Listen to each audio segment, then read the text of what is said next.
Hi friends, നമസ്കാരം. ഞാൻ Ubaid Adinad. PSC exam helper എന്ന യൂട്യൂബ് ചാനലിലേക്ക് ഏവർക്കും സ്വാഗതം. നമ്മൾ ഈ വീഡിയോ കൊണ്ട് ഉദ്ദേശിക്കുന്നത് സ്കൂൾ ടെക്സ്റ്റിൽ നിന്നുള്ള കുറച്ച് ക്വസ്റ്റ്യൻസുകളാണ്. സമീപകാല പരീക്ഷകൾക്ക് ചോദിച്ചതും ചോദിക്കാൻ സാധ്യതയുമുള്ളതായിട്ടുള്ള ചില ക്വസ്റ്റ്യൻസും അതിൻ്റെ അനുബന്ധ വിവരങ്ങളുമാണ് ഈ വീഡിയോയിലൂടെ നിങ്ങളെ പരിചയപ്പെടുത്തുന്നത്. ഓക്കെ, നമുക്ക് അതിനകത്ത് ഓരോരോ ക്വസ്റ്റ്യൻസ് ചെയ്തു നോക്കാം. ഈ ക്വസ്റ്റ്യൻ നോക്കിയേ. ചിത്രത്തിൽ O വൃത്തകേന്ദ്രവും A, B, C ഇവ വൃത്തത്തിലെ 3 ബിന്ദുക്കളുമാണ്. ഇവിടുത്തെ 3 കോണുകൾ തന്നിട്ടുണ്ട്. ക്വസ്റ്റ്യൻ ചോദിച്ചിരിക്കുന്നത് ത്രികോണം ABC ഓരോ കോണും എത്ര. ഇത് നമ്മുടെ 8ാം ക്ലാസ്സിലെ സ്കൂൾ ടെക്സ്റ്റിനകത്തുള്ളൊരു ക്വസ്റ്റ്യനാണ്. ഇത് നമ്മൾ എങ്ങനെ ചെയ്യുന്നത്? നമുക്കിത് വളരെ എളുപ്പം ചെയ്യാം, വളരെ സിമ്പിളായിട്ട് ചെയ്യാം.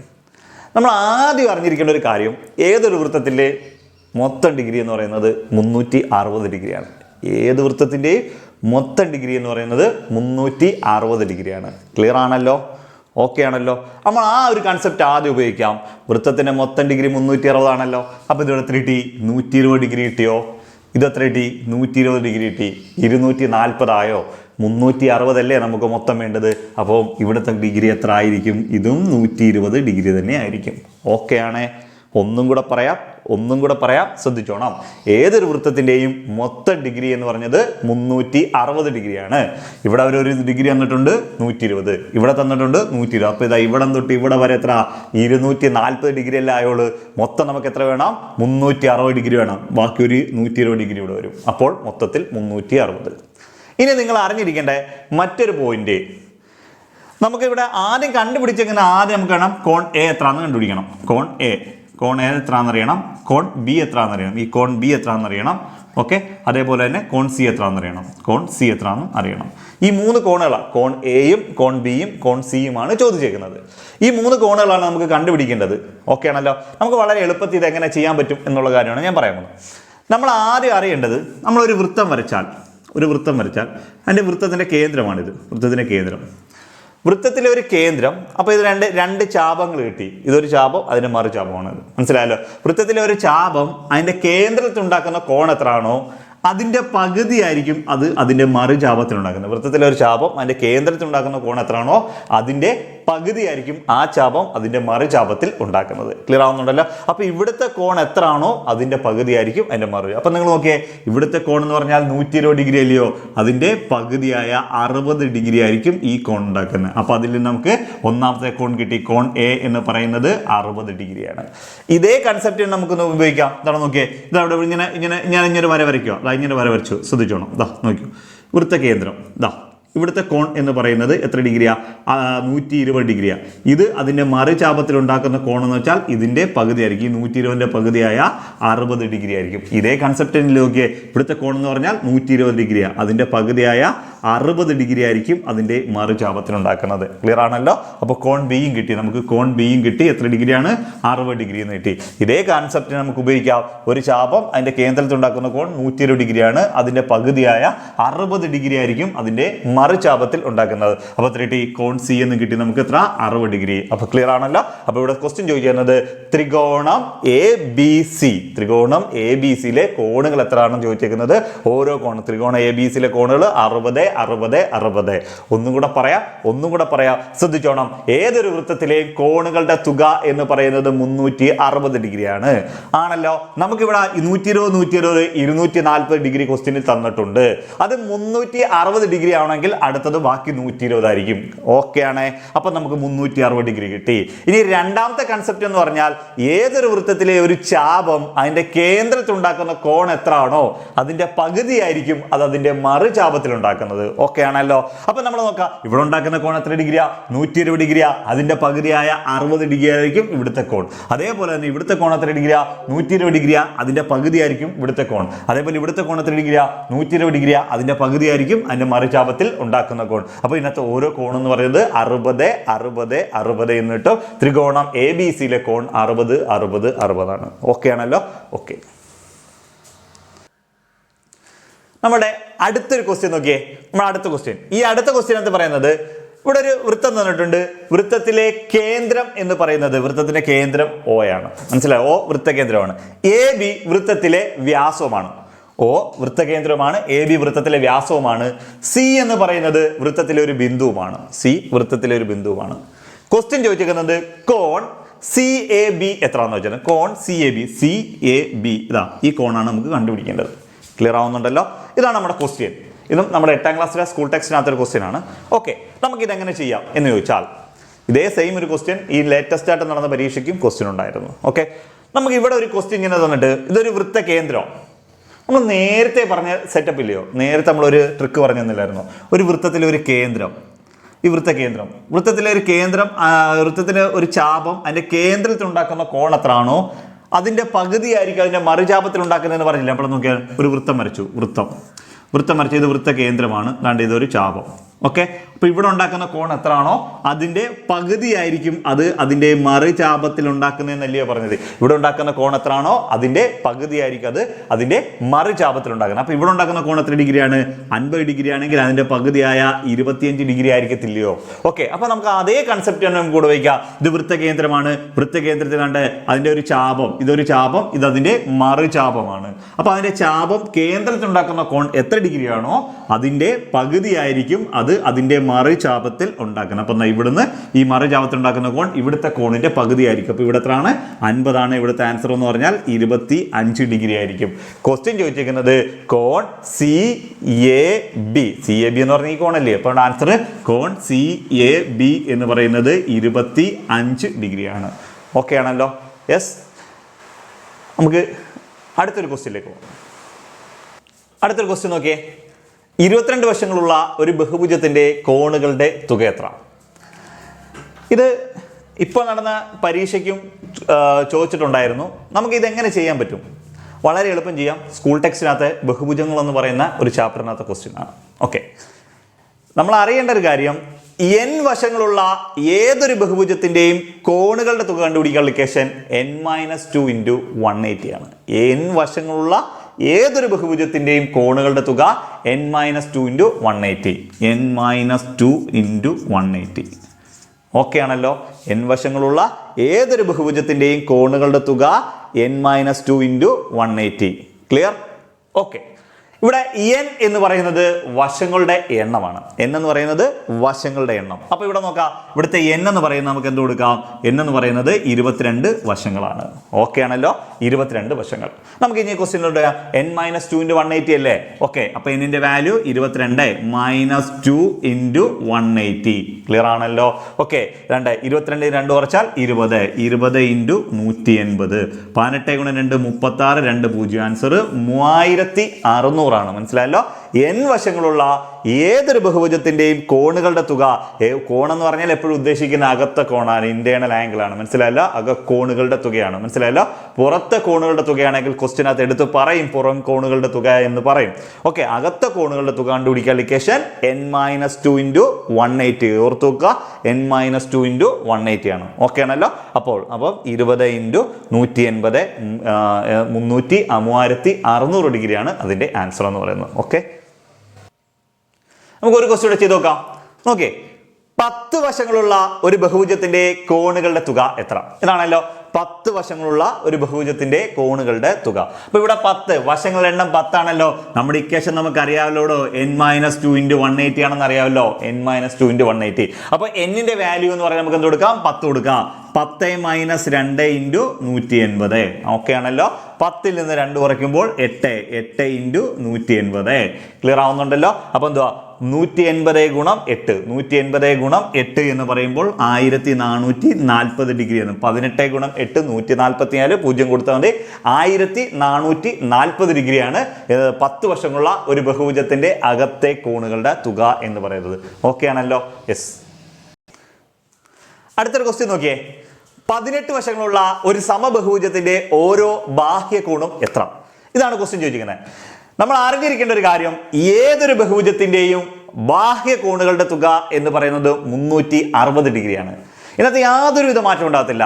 ഏതൊരു ബഹുഭുജത്തിന്റെയും ബാഹ്യ കോണുകളുടെ തുക എന്ന് പറയുന്നത് 360 ആണ്, എക്സ്റ്റേണൽ ആംഗിൾ. അതിന് എത്ര സൈഡ്സ് ഉണ്ടെങ്കിലും 3 അല്ല 10 അല്ല 15 അല്ല, 1,00,000 വശമുള്ള ബഹുഭുജമാണെങ്കിൽ പോലും അതിൻ്റെ ബാഹ്യ കോണുകളുടെ തുക എന്ന് പറയുന്നത് 360 ആണ്. ഇനി എന്താണ് ഇവിടെ പറയുന്നത്? ഇത് സമബഹുഭുജത്തെ കുറിച്ചാണ് പറയുന്നത്. സമബഹുഭുജം ഇംഗ്ലീഷിൽ റെഗുലർ പോളിഗൺ എന്നാണ് പറയുന്നത്. ഈ ബഹുഭുജത്തിന്റെ പ്രത്യേകത എന്താണ്? ഇതിന്റെ വശങ്ങളെല്ലാം തുല്യമായിരിക്കും, കോണുകളെല്ലാം തുല്യമായിരിക്കും. സമബഹുഭുജത്തിന്റെ വശങ്ങളെല്ലാം തുല്യമായിരിക്കും, കോണുകളെല്ലാം തുല്യമായിരിക്കും. അങ്ങനെയുള്ള ബഹുഭുജത്തെ നമ്മൾ വിളിക്കുന്നവരാണ് സമബഹുഭുജം. ക്ലിയർ ആവുന്നുണ്ടല്ലോ? വശങ്ങളെല്ലാം തുല്യവും കോണുകളെല്ലാം തുല്യമായിട്ടുള്ള ബഹുഭുജത്തെ വിളിക്കുന്നവരാണ് സമബഹുഭുജം. ഏതൊരു സമബഹുഭുജത്തിന്റെയും ബാഹ്യ കോണുകളുടെ തുക 360 ഡിഗ്രി എന്നല്ലേ ഞാൻ പറഞ്ഞേ? അല്ലയോ? നമുക്കിതെങ്ങനെ എളുപ്പം ചെയ്യാം? ഇങ്ങനെ ഒരു ക്വസ്റ്റ്യൻ ചോദിക്കുമ്പോൾ നമുക്കിത് രണ്ട് രീതിയിൽ ചെയ്യാം. സാധാരണ എല്ലാവരും എന്ത് ചെയ്യും? അകത്തെ കോണുകളുടെ ഓരോന്ന് കണ്ടുപിടിച്ചതിന് ശേഷം അത് പുറത്തെ കോണിൽ നിന്ന് കുറയ്ക്കുകയൊക്കെ ചെയ്യുന്നത്. ഇങ്ങനൊന്നും ചെയ്യണ്ട. ബാഹ്യ കോണുകൾ എപ്പോഴും ബാഹ്യ കോണുകളുടെ തുക എന്ന് പറയുന്നത് 360 ഡിഗ്രി ആണല്ലോ. 360 ഡിഗ്രിയാ. ഈ സമബഹുഭുജത്തിന് 18 വശങ്ങളുണ്ട് എങ്കിൽ ഈ 18 കോണുകൾ ഉണ്ടായിരിക്കും. ക്ലിയർ ആവുന്നുണ്ടല്ലോ? ഒരു സമബഹുഭുജത്തിന് 18 വശങ്ങളുണ്ട് എങ്കിൽ അതിന് 18 കോണുകളും ഉണ്ടായിരിക്കും. ഈ 18 വശങ്ങൾ എന്ന് പറയുമ്പോൾ 18 കോണും. ഈ സമബഹുഭുജത്തിന്റെ പ്രത്യേകത എല്ലാ വശങ്ങളും തുല്യമാണെങ്കിൽ എല്ലാ കോണുകളും തുല്യമായിരിക്കും. ഓക്കെ, അപ്പോൾ ഓരോ കോൺ എത്രയാണെന്നറിയാൻ ഈ 360 നിങ്ങൾ 18 വെച്ച് ഹരിച്ചു വെച്ചാൽ മതി. 20 ഡിഗ്രി ആയിരിക്കും. ഓരോ കോൺ എത്ര ഡിഗ്രിയാണ്? 20 ഡിഗ്രിയാണ്. മനസ്സിലാവുന്നുണ്ടല്ലോ? ഏതൊരു സമബഹുഭുജത്തിന്റെ ബാഹ്യ കോണുകളുടെ തുക 360 ആയതുകൊണ്ട് ഏത് സമബഹുഭുജം അല്ലാത്ത ബഹുഭുജം ആണെങ്കിലും ശരി, ബാഹ്യ കോണുകളുടെ തുക 360 ആയതുകൊണ്ട് അത് സമബഹുഭുജത്തിന്റെ ഓരോ കോണും എത്രയാണെന്ന് ചോദിച്ചാൽ നിങ്ങൾ എന്ത് ചെയ്താൽ മതി? അതിനെ വശങ്ങളുടെ എണ്ണം കൊണ്ടങ്ങ് ഹരിച്ചു വെച്ചാൽ മതി. ഇവിടുത്തെ നമ്മുടെ ആൻസർ എന്ന് പറയുന്നത് 20 ഡിഗ്രിയാണ്. ക്ലിയർ ആണല്ലോ? ഓക്കെ, അടുത്ത ക്വസ്റ്റ്യൻ നോക്കിയേ. 5.5 square minus 4.5 square. 5.5 square minus 4.5 square. ഇങ്ങനെ ക്വസ്റ്റ്യൻ നമുക്ക് ഏത് ഫോമില കിടക്കുന്നതെന്ന് വെച്ച് കഴിഞ്ഞാൽ ഈ ഫോമില കിടക്കുന്ന A square minus B square എന്ന ഫോമിലാണ് ഈ ക്വസ്റ്റ്യൻ നടക്കുന്നത്. ഇനി നമുക്ക് എങ്ങനെ എഴുതാം? A plus B into A minus B എന്ന് എഴുതാം. A plus B into A minus B. മനസ്സിലായല്ലോ? A square minus B square എന്ന് വെച്ചാൽ A plus B into A minus B. ഇവിടെ എ ആയിട്ട് നമ്മൾ എടുക്കേണ്ടത് 5.5യും ബി ആയിട്ട് നമ്മൾ എടുക്കേണ്ടത് 4.5യുമാണ്. മനസ്സിലായല്ലോ? ഓക്കെ, എ ആയിട്ട് എടുക്കേണ്ടത് 5.5യും ബി ആയിട്ട് എടുക്കേണ്ടത് 4.5. അപ്പോൾ A square minus B square എങ്ങനെ എഴുതാം? A plus B into A minus B എന്ന് എഴുതി കൂടായോടോ? അപ്പോൾ അത് ഇങ്ങനെ നോക്കിക്കോ, വളരെ സിമ്പിൾ ആയിട്ട് നമുക്ക് എഴുതാം. എയുടെ വാല്യൂ എന്ന് പറയുന്നത് 5.5 പ്ലസ് ബിയുടെ വാല്യൂ എന്ന് പറയുന്നത് 4.5. അപ്പൊ എന്ത് എഴുത്? എ പ്ലസ് ബി എന്ന് എഴുതി. ഓക്കെ ആണല്ലോ? എ പ്ലസ് ബി എന്ന് എഴുതി. ഇൻറ്റു അടുത്ത എന്തുവാ? എ മൈനസ് ബി എന്ന് വെച്ചാൽ 5.5 മൈനസ് 4.5. 5.5 മൈനസ് 4.5. ക്ലിയർ ആവുന്നുണ്ടല്ലോ? 5.5 പ്ലസ് 4.5 ഇൻറ്റു 5.5 മൈനസ് 4.5. ഓക്കെ, 5.5യും 4.5യുടെ കൂടുമ്പോൾ നമുക്ക് എത്ര കിട്ടുള്ളൂ? 10 എന്ന് കിട്ടും. ഓക്കെ ആണല്ലോ? ഓക്കെ, 5.5യിൽ നിന്ന് 4.5 കുറച്ച് എത്ര കിട്ടും? 1 കിട്ടും. ഓക്കെ, 5.5യും 4.5 5 4 9 6 1. മനസ്സിലായല്ലോ? 10 കിട്ടും. 5.5യിൽ നിന്ന് 4.5 കുറച്ചാൽ 1 കിട്ടും. മനസ്സിലായോ? ഇത് കുറച്ച് കഴിഞ്ഞാൽ പിന്നെ ബ്രാക്കറ്റിന്റെ ആവശ്യമില്ല. ബ്രാക്കറ്റ് അങ്ങ് പൊളിക്കുക. ഇൻറ്റു ഗുണനചിഹ്നം കൊടുത്തിരിക്കണം. ബ്രാക്കറ്റ് പൊളിച്ച ഉടനെ ഗുണനചിഹ്നം കൊടുത്തിരിക്കണം. അപ്പൊ എന്തുവാ? 10 ഗുണം 1. ഇതിന്റെ ഫൈനൽ ആൻസർ എന്ന് പറഞ്ഞാൽ 10 ആണ്. ക്ലിയർ ആവുന്നുണ്ടല്ലോ? അപ്പൊ ഒന്നുകൂടെ പറയാം. 5.5യുടെ സ്ക്വയർ മൈനസ് 4.5യുടെ സ്ക്വയർ. നമ്മളിപ്പോൾ 8ാം ക്ലാസ്സിലെ ഐഡന്റിറ്റീസ് എന്ന് പറഞ്ഞ ഒരു ചാപ്റ്റർ ഉണ്ട്, സർവ്വസമവാക്യങ്ങൾ. അതിനകത്ത് പറയുന്ന ഒരു ക്വസ്റ്റ്യൻ ആണ് ഇത്. ഏതാണ്? A square minus B square equal to A plus B into A minus B എന്ന് പറഞ്ഞ ഇക്വേഷൻ വെച്ചിട്ടാണ് നമ്മൾ ഈ ക്വസ്റ്റ്യൻ ചെയ്യുന്നത്. അപ്പോൾ എന്തുവാ? A 5.5 B 4.5. 5.5 plus 4.5 into 5.5 minus 4.5. 10 into 1. 4 പിന്നെ 5.5യുടെ കൂടുമ്പോൾ 10. 5.5യിൽ നിന്ന് 4.5 കുറച്ചാൽ 1. ആൻസർ 10 ഇൻറ്റു 1 10 ആയിരിക്കും ആൻസർ. ഓക്കെ ആണല്ലോ?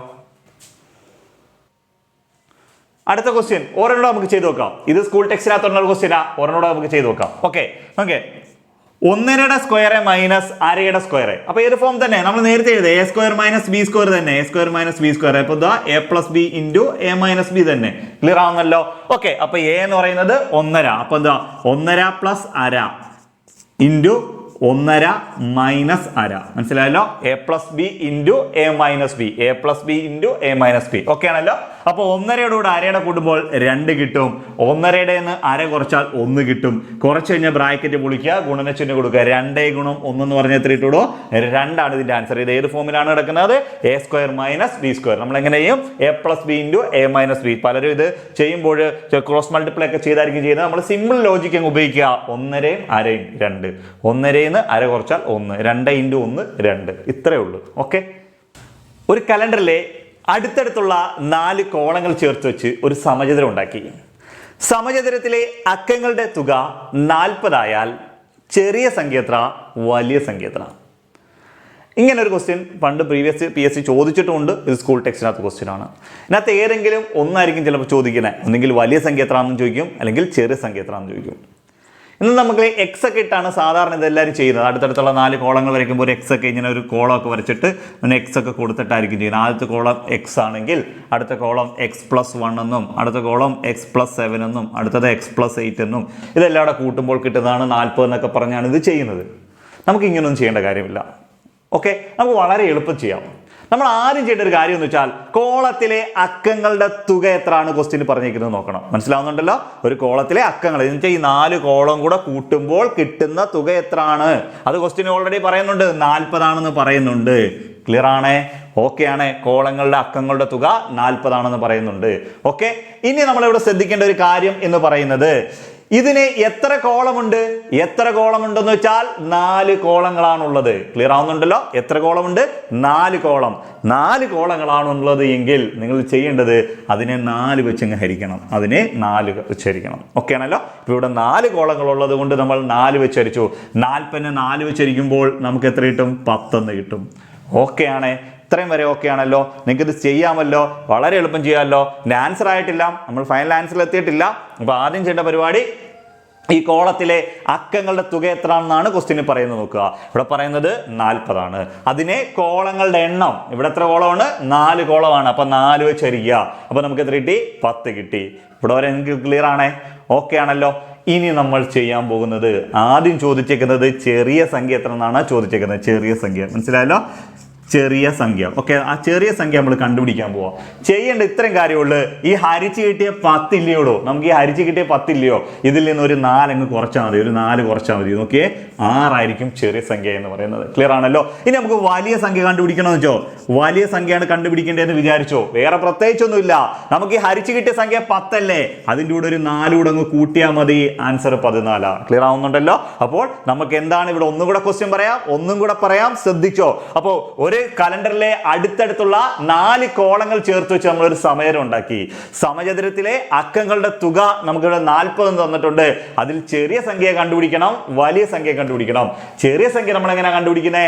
അക്കങ്ങളുടെ തുകയെ കോളങ്ങളുടെ എണ്ണം വെച്ച് അങ്ങ് ഹരിച്ചേക്കണം. അപ്പൊ 4 കോളാണ്, 4 വെച്ച് ഹരിച്ചു 10. ഇനി ചെറുതാണ് കണ്ടുപിടിക്കണമെങ്കിൽ ഈ 10ൽ നിന്ന് 4 കുറയ്ക്കുക. ആൻസർ 6. വലുതാണ് കണ്ടുപിടിക്കണമെങ്കിൽ 10ന്റെ കൂടെ 4 കൂട്ടുക, 14. അപ്പൊ ചെറിയ സംഖ്യ 10, 6, വലിയ സംഖ്യ 14. വേണമെന്ന് ചെക്ക് ചെയ്ത് നോക്കാം. ചെറിയ സംഖ്യ 6, അടുത്തത് എത്ര? 7. ഓക്കെ, അടുത്ത എത്ര? ഇവിടുത്തെ തൊട്ട് താഴെ വരുന്ന സംഖ്യ എന്ന് പറഞ്ഞാൽ 13, ഇവിടുത്തത് 14 ആണല്ലോ. എല്ലാവരും കൂട്ടിയേ. ഇവിടെ കൂട്ടുമ്പോൾ നമുക്ക് കിട്ടുന്നത് 13, 7, 20, 30, 34, 6, 40 എല്ലാവരുടെ കൂടെ നമുക്ക് എത്ര കിട്ടും? 40 എന്നുള്ള ഉത്തരവായിരിക്കും നമുക്ക് കിട്ടുന്നത്. ക്ലിയർ ആവുന്നുണ്ടല്ലോ? ഓക്കെ, നമുക്ക് ഒരു ചോദ്യം ഇവിടെ ചെയ്ത് നോക്കാം. ഒരു ചോദ്യം ഇവിടെ ഓക്കെ. ഒരു കലണ്ടറിലെ അടുത്തടുത്തുള്ള 4 കോളങ്ങൾ ചേർത്ത് വെച്ച് നമ്മളൊരു സമചതുരം ഉണ്ടാക്കി. സമചതുരത്തിലെ അക്കങ്ങളുടെ തുക 80 ആയാൽ ചെറിയ സംഖ്യ എത്ര, വലിയ സംഖ്യ എത്ര? ഇതാണ് ക്വസ്റ്റ്യൻ. ഇങ്ങനെ ചോദിക്കുമ്പോൾ നമ്മൾ നേരത്തെ ചെയ്ത അതേ കാര്യങ്ങൾ തന്നെ. കോളത്തിലെ അക്കങ്ങളുടെ തുക എത്ര? ക്വസ്റ്റ്യൻ പറയുന്നത് എത്ര? കോളത്തിലെ അക്കങ്ങളുടെ തുക എന്ന് പറയുന്നത് 80 ആണ്. എത്രയാണ്? 80. ആ 80 അങ്ങ് എഴുതുക. ഓക്കെ ആണല്ലോ? അതിനെ എത്ര കോളം ഉണ്ടെന്നാണോ ക്വസ്റ്റ്യനിൽ പറയുന്നത് അത് വെച്ച് അങ്ങ് ഹരിച്ചേക്കുക. ഇവിടെ പറയുന്നത് 4 കോളങ്ങളാണ്. അതുകൊണ്ട് 80നെ 4 വെച്ചിരിക്കും. അപ്പൊ എത്ര ഇട്ടിടൂ? 20 എന്ന് കിട്ടും. ക്ലിയർ ആവുന്നുണ്ടല്ലോ? 20 എന്ന് കിട്ടി. ഇനി നമ്മളോട് എന്താണ്? ചെറിയ സംഖ്യ എത്ര, വലിയ സംഖ്യ എത്ര? വളരെ സിമ്പിൾ. നമ്മൾ നേരത്തെ പറയാം, ചെറിയ സംഖ്യകൾ കണ്ടുപിടിക്കാൻ പോവാം. ചെറിയ സംഖ്യ എന്ന് പറയുന്നത് ഓക്കെ, ഈ ചെറിയ സംഖ്യ എന്ന് വെച്ച് കഴിഞ്ഞാൽ നമുക്ക് കിട്ടിയപ്പോൾ ഉത്തരം 20 അല്ലയോടോ കിട്ടിയേക്കുന്ന? ഹരിച്ച് കിട്ടിയത് 20 അല്ലേ? അതിൽ നമ്മൾ എന്ത് ചെയ്താൽ മതി? ഒരു 4 അങ്ങ് കുറച്ചാൽ മതി. 4 കുറച്ചാൽ മതി 16. ചെറിയ സംഖ്യ എന്ന് പറഞ്ഞാൽ 16. അടുത്ത വലിയ സംഖ്യ എന്ന് വെച്ചാൽ വലിയ സംഖ്യ എത്രയാണെന്ന് ചോദിച്ചാൽ ഓക്കെ, നമ്മൾ നോക്കിയേ, ഈ മൊത്തം കിട്ടിയ ഈ ഹരിച്ച് കിട്ടിയ 20 അല്ലയോ? അതിൻ്റെ കൂടെ ഒരു 4 കൂടെ അങ്ങ് കൂട്ടിയാൽ മതി, 24. അപ്പോൾ ചെറിയ സംഖ്യ 16, വലിയ സംഖ്യ 24. ഓക്കെ ആണല്ലോ? ഓക്കെ, അടുത്തൊരു ക്വസ്റ്റ്യൻ നോക്കിയേ. നമ്മൾ നേരത്തെ പറഞ്ഞത് 4 കോളങ്ങളുടെ കേസല്ലേ? സ്കൂൾ ടെക്സ്റ്റിനകത്ത് 9 കോളം പറയുന്നുണ്ട്, 16 കോളം പറയുന്നുണ്ട്. നമുക്ക് 9 കോളോടെ ഒന്ന് നോക്കാം. Okay, yes. ഒരു കലണ്ടറിലെ അടുത്തടുത്തുള്ള 9 കോളങ്ങൾ ചേർത്ത് വെച്ച് ഒരു സമചതുരം ഉണ്ടാക്കി. സമചതുരത്തിലെ അക്കങ്ങളുടെ തുക 144 ആയാൽ ചെറിയ സംഖ്യ എത്ര, വലിയ സംഖ്യ എത്ര? ഇതാണ് ക്വസ്റ്റ്യൻ ചോദിക്കുന്നത്. ഇങ്ങനെ ഒരു ക്വസ്റ്റ്യൻ ചോദിക്കുമ്പോൾ നമ്മൾ ഇത് എങ്ങനെയാണ് ചെയ്യുന്നതെന്ന് വെച്ചാൽ, നമ്മൾ നേരത്തെ ചെയ്ത അതേ ട്രിക്ക് തന്നെ ചെറിയ ഒരു മാറ്റത്തിലൂടെ നമ്മൾ ചെയ്യാൻ പോകുന്നത്. നേരത്തെ ചെയ്ത അതേ കാര്യങ്ങളൊക്കെ തന്നെയാണ് നമ്മളിവിടെ ചെയ്യാൻ പോകുന്നത്, ചെറിയൊരു വ്യത്യാസമേ ഉള്ളൂ. ഓക്കെ, നമ്മൾ ആദ്യം ഇപ്പം നേരത്തെ ക്വസ്റ്റ്യനകത്ത് എന്തോ ആദ്യം ചെയ്തത്, നമ്മൾ കോളത്തിലെ അക്കങ്ങളുടെ തുകയല്ലയോ എഴുതിയത്, അതേപോലെ ഇവിടെയും തുക പറയുന്നുണ്ട്. എത്ര? 144 എന്ന് പറയുന്നുണ്ട്. കോളത്തിലെ അക്കങ്ങളുടെ തുക എങ്ങ് എഴുതി, എത്ര? 144 എന്ന് നമ്മൾ എഴുതി. ക്ലിയർ ആണല്ലോ? ഇത്ര എഴുതാമല്ലോ നിങ്ങൾക്ക്. എന്നിട്ട് എന്താണ് ചെയ്യേണ്ടത്? നമ്മൾ നേരത്തെ 4 കോളങ്ങളുള്ളപ്പോൾ നമ്മൾ എന്താ ചെയ്തത്? 4 വെച്ചല്ലേ ഹരിച്ചത്. ഇവിടെ 9 കോളങ്ങളുള്ളപ്പോൾ നമ്മൾ 9 വെച്ച് വേണം ഹരിക്കാൻ. എത്ര വെച്ച് ഹരിക്കണം? 9 വെച്ച് ഹരിക്കണം. ക്ലിയർ ആവുന്നുണ്ടല്ലോ? 4 കോളങ്ങളുള്ളപ്പോൾ 4 വെച്ച് ഹരിക്കണം. അതേപോലെ 9 കോളങ്ങളാണെങ്കിൽ 9 വെച്ച് ഹരിക്കണം. 144നെ 9 വെച്ച് ഹരിക്കുമ്പോൾ നമുക്ക് 16 എന്ന് കിട്ടും. ഓക്കെ ആണോ? ഇത്രയും ക്ലിയർ ആവുന്നുണ്ടല്ലോ? നമ്മളപ്പോൾ എന്താണ് പറയുന്നത്? അടുത്തടുത്തുള്ള 9 കോളങ്ങൾ ചേർത്ത് വെച്ച് നമ്മളൊരു സമചതുരം ഉണ്ടാക്കി. സമചതുരത്തിലെ അക്കങ്ങളുടെ തുക 144 എന്ന് പറയുന്നുണ്ട്. അപ്പോൾ അതിലെ കോളങ്ങളുടെ എണ്ണം എത്രയാണോ പറയുന്നത് അതിനെ 9 വെച്ച് ഹരിക്കുക. അപ്പോൾ നമുക്ക് കോളങ്ങളുടെ എണ്ണം അക്കങ്ങളുടെ തുക എത്രയാണോ പറയുന്നത് അതിനെ കോളങ്ങളുടെ എണ്ണമായ 9 വെച്ച് ഹരിക്കുക. ഇവിടെ കോളങ്ങളുടെ എണ്ണം 9 ആണ്, അതുകൊണ്ട് ഹരിച്ചു. അപ്പോൾ എത്ര കിട്ടി? 144നെ 9 വെച്ച് ഹരിച്ചു നമുക്ക് 16 എന്നുള്ള ഉത്തരം കിട്ടി. ക്ലിയർ ആവുന്നുണ്ടല്ലോ? ചോദ്യമൊന്നുമല്ല, ചോദിച്ചിരിക്കുന്നതിൽ ചെറിയ സംഖ്യ ഏതാണെന്നാണ് ചോദിച്ചിരിക്കുന്നത്. ചെറിയ സംഖ്യ. ഓക്കെ ആണല്ലോ? ചെറിയ സംഖ്യ. ഓക്കെ, ചെറിയ സംഖ്യ എങ്ങനെ കണ്ടുപിടിക്കുന്നത് വെച്ചാൽ, നമ്മൾ നേരത്തെ ചെയ്ത 16 എഴുതിയില്ലയോടോ, നമ്മൾ നേരത്തെ ചെയ്തതുപോലെ ഹരിച്ചതുപോലെ കിട്ടുന്ന സംഖ്യയായ 16 എഴുതണം. 4 കോളമുള്ളപ്പോൾ നമ്മൾ എന്ത് ചെയ്തു? 4 കുറച്ചത്. ഇവിടെ 9 കോളം ഉള്ളപ്പോൾ 9 കുറയ്ക്കരുത്. 9 കുറച്ചാൽ നിങ്ങളുടെ കണക്ക് തെറ്റാ. ഈ 9 കോളം വരുമ്പോൾ നമ്മൾ ഇവിടെ നിന്ന് കുറയ്ക്കേണ്ടത് 8 ആയിരിക്കണം കുറയ്ക്കേണ്ടത്. എത്ര കുറയ്ക്കണം? 8 കുറയ്ക്കണം. 8 കുറയ്ക്കുമ്പോൾ നമുക്ക് ഇവിടെ എത്ര ഇട്ട് വിടുമോ? 8. ചെറിയ സംഖ്യ എന്ന് പറയുന്നത് 8 ആണ്. ഇനി നമുക്ക് വലിയ സംഖ്യ കണ്ടുപിടിക്കാം. വലിയ സംഖ്യ എങ്ങനെ കണ്ടുപിടിക്കുന്നത് വെച്ചാൽ, ഓക്കെ, കോളങ്ങളുടെ തുക 16 അല്ലയോ, അല്ല ഹരിച്ചിട്ട് സംഖ്യ 16 അല്ലയോ, ഇതിൻ്റെ കൂടെ ഒരു 8 കൂടെ അങ്ങ് കൂട്ടിയാൽ മതി. ആൻസർ 24 എന്ന് കിട്ടും. ഓക്കെ ആണല്ലോ? അപ്പൊ നമ്മളൊന്ന് എന്താണ് ഒരു കലണ്ടറിലെ അടുത്തടുത്തുള്ള 9 കോളങ്ങൾ ചേർത്ത് വെച്ചൊരു സമചതുരം ഉണ്ടാക്കി. സമചതുരത്തിലെ അക്കങ്ങളുടെ തുക എന്ന് പറയുന്നത് 144 ആണ്. എങ്കിൽ ചെറിയ സംഖ്യ എത്ര, വലിയ സംഖ്യ എത്ര എന്ന് വെച്ചാൽ, അക്കങ്ങളുടെ തുകയെ കോളങ്ങളുടെ എണ്ണമായ 9 വെച്ച് നമ്മൾ ഹരിച്ചു, 16 കിട്ടി. ഇനി ചെറിയ സംഖ്യ കണ്ടുപിടിക്കണമെങ്കിൽ ഈ കിട്ടിയ 16ൽ നിന്ന് 8 കുറയ്ക്കണം. അപ്പോൾ നമുക്ക് ചെറിയ സംഖ്യ കിട്ടി. ഈ കിട്ടിയ സംഖ്യയിൽ നിന്നും 8 കൂട്ടണം. അപ്പോൾ നമുക്ക് എന്ത് കിട്ടും? വലിയ സംഖ്യ കിട്ടും. വളരെ സിമ്പിൾ അല്ലേ? ഇത് നമുക്ക് കോളം വരച്ച് നേരത്തെ പോലെ എക്സ് ഒക്കെ ഇട്ട് ചെയ്യാം. നല്ല ടൈം എടുക്കും. അതിനകത്ത് ഏറ്റവും ഷോർട്ട് കട്ടായിട്ട് നമുക്ക് ആൻസർ കയറാം. ക്ലിയർ ആണല്ലോ? യെസ്. അടുത്തൊരു ക്വസ്റ്റ്യൻ നോക്കാം. ഒരു തുകയ്ക്ക് 5% നിരക്കിൽ 2 വർഷത്തേക്കുള്ള സാധാരണ പലിശ എന്ന് പറയുന്നത് 200 രൂപയാണ്. എങ്കിൽ അതേ തുകയ്ക്ക് അതേ നിരക്കിൽ 2 വർഷത്തേക്കുള്ള കൂട്ടുപലിശ എത്ര രൂപയാണെന്നാണ് ചോദിച്ചിരിക്കുന്നത്. അപ്പം നമുക്കിവിടെ അറിയേണ്ട ഒരു കാര്യം എന്ന് പറയുന്നത്, ഒരു തുകയ്ക്ക് 2 വർഷത്തേക്കുള്ള സാധാരണ പലിശ 200 രൂപയെന്നല്ലേ പറയുന്നത്. ഓക്കെ, അപ്പോൾ ഒരു വർഷത്തേക്കുള്ള സാധാരണ പലിശ എന്ന് പറയുന്നത് 100 രൂപയായിരിക്കും. 2 വർഷത്തേക്ക് 200 ആണെങ്കിൽ ഒരു വർഷത്തേക്ക് 100 രൂപയായിരിക്കും. സാധാരണ പലിശയുടെ പ്രത്യേകത എല്ലാ വർഷവും ഒരേ തുക തന്നെ മുതലും ഒരേ തുക തന്നെ പലിശയായിരിക്കും കിട്ടുന്നത്. ഓക്കെ, കൂട്ടുപലിശയ്ക്കുള്ള പ്രത്യേകത, ഓരോ വർഷവും കിട്ടുന്ന പലിശ മുതലോടുകൂടി കൂട്ടിയിട്ട് പലിശയ്ക്കും കൂടെ പലിശ തരുന്ന സമ്പ്രദായമാണ് കൂട്ടുപലിശ അല്ലെങ്കിൽ കോമ്പൗണ്ട് ഇൻട്രസ്റ്റ് എന്ന് പറയുന്നത്. ഓക്കെ, എടാ മോനെ, നീ ഇത് ശ്രദ്ധിക്കേണ്ട ഒരു കാര്യമുണ്ട്. എത്ര രൂപയ്ക്കാണെങ്കിൽ പോലും, എത്ര ശതമാനത്തിലാണെങ്കിൽ പോലും, കൂട്ടുപലിശയ്ക്കാണെങ്കിലും ശരി സാധാരണ പലിശയ്ക്കാണെങ്കിലും ശരി, ആദ്യം വർഷം കിട്ടുന്നത് ഒരു പലിശ തന്നെ ആയിരിക്കും.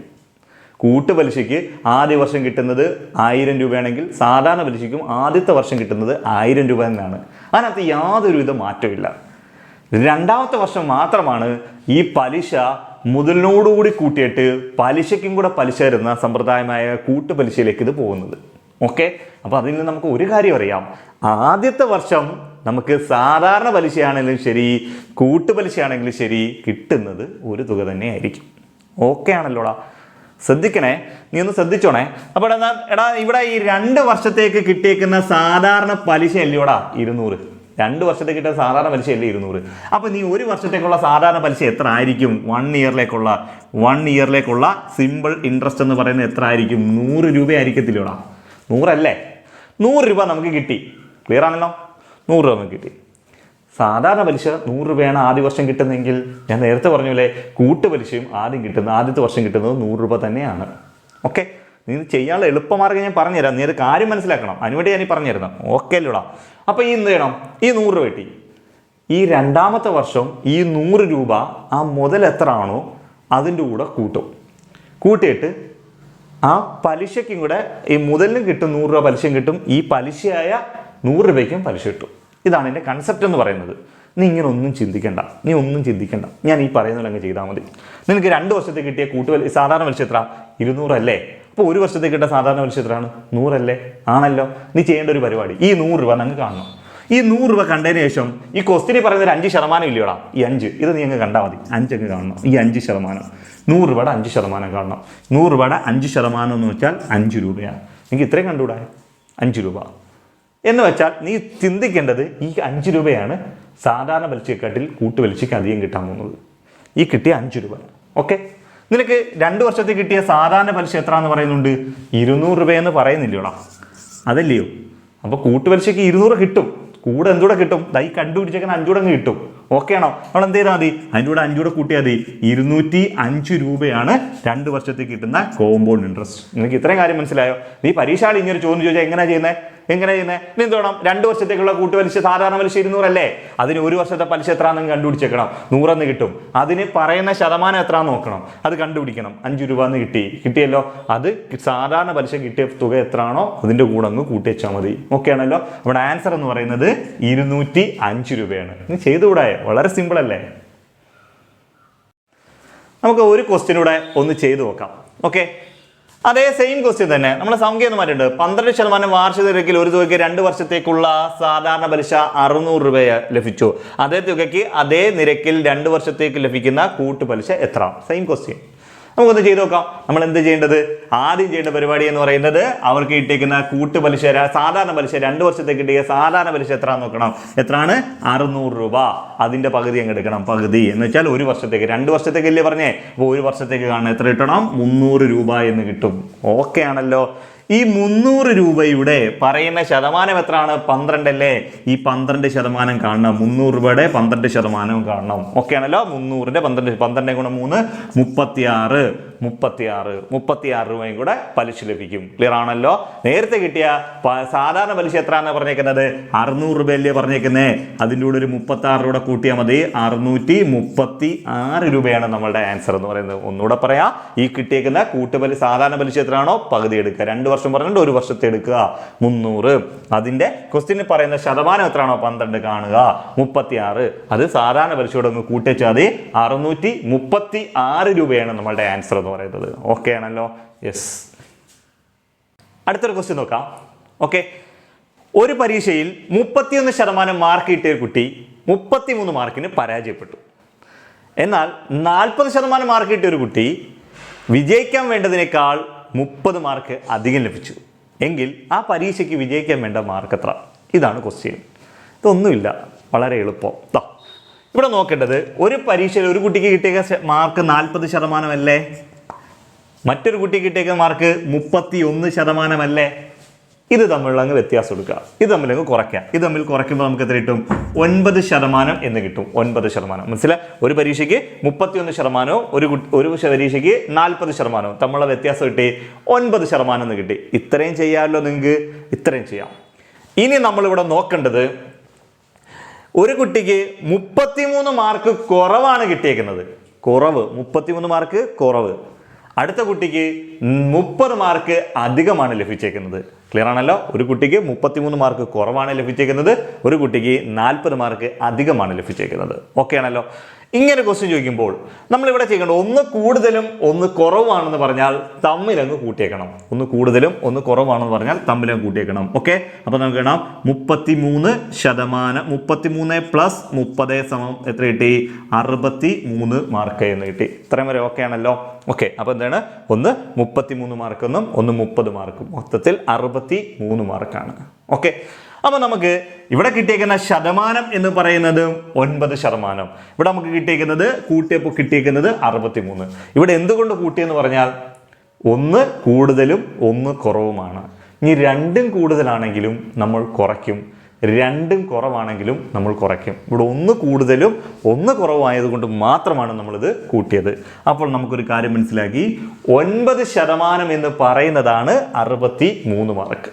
അപ്പോൾ നമുക്ക് എന്ത് ചെയ്യണം, ഈ 9% 63 ആയാൽ ഒന്നെങ്കിൽ നമുക്ക് 31% കണ്ടുപിടിക്കാം, അല്ലെങ്കിൽ നമുക്ക് 40% കണ്ടുപിടിക്കാം.